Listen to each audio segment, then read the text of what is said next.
এমআইটিতে বিটেকের ছাত্র। স্যার, আপনি বলেন ঈশ্বর বলেছেন আমি সব পাপ ক্ষমা করব, কিন্তু আমার সাথে শরিক করাকে ক্ষমা করব না। শুধুমাত্র ইসলামের অনুসারীরা আল্লাহকে মেনে চলে, আর অন্যান্য ধর্ম যেমন হিন্দুইজমে আমরা আল্লাহকে মেনে চলছি না। তাহলে আপনার দৃষ্টিতে আমরা পাপী? ভাই প্রশ্ন করলেন যে আল্লাহ যে কোনো অপরাধ ক্ষমা করতে পারেন যদি তিনি চান, এমন না যে ক্ষমা করবেনই, এমন না যে আল্লাহকে বিশ্বাস করলে আপনি যে কোনো পাপ করতে পারেন। তিনি চাইলে অবশ্যই ক্ষমা করতে পারেন, তবে শিরক করার অপরাধ কখনো ক্ষমা করবেন না। এখন অমুসলিমরা আল্লাহকে বাদ দিয়ে অন্য কারো উপাসনা করে। আল্লাহ মানে সত্যিকারের একজন ঈশ্বর, তাকে যে কোনো নামে ডাকতে পারেন। আল্লাহ কোরআনে বলেছেন সূরা ইসরা অধ্যায় 17 আয়াত নাম্বার 110, ওয়ালিদুল্লাহ আবিদুর রহমান আইয়ামা তাদুফাল আল আসমাউল হুসনা। তোমরা তাকে আল্লাহ নামে ডাকো অথবা রহমান, যে নামেই ডাকো সকল সুন্দর নামসমূহ তো তারই, তবে নামটা হতে হবে সঠিক।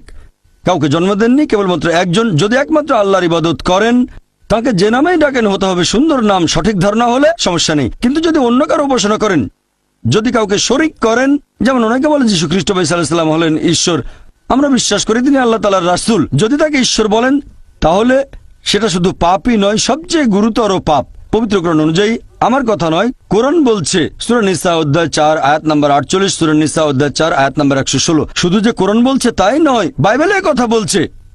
এমনকি বাইবেলও বলা আছে, সর্বশক্তিমান ঈশ্বর বলেছেন, বুক অব ডিউটেরোনমি অধ্যায় 5 অনুচ্ছেদ 7 থেকে 9, তোমরা সর্বশক্তিমান ঈশ্বরের কোনো প্রতিমা তৈরি করবে না, এটা পাপ। এমনকি ঋগ্বেদও বলছে এটা একটা পাপ। যজুর্বেদ অধ্যায় 32 অনুচ্ছেদ 3 বলছে এটা পাপ। তাহলে শুধু কোরআন একাই বলছে না এটা পাপ, এমনকি হিন্দু ধর্মগ্রন্থ বলছে এটা পাপ।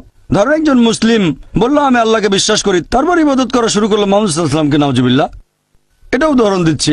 সে বলল আমি আল্লাহকে বিশ্বাস করি, তারপর মুহাম্মদ সাল্লাল্লাহু আলাইহি ওয়াসাল্লামকে ইবাদত করা শুরু করলো, তাহলে সে বেহেশতে যেতে পারবে না।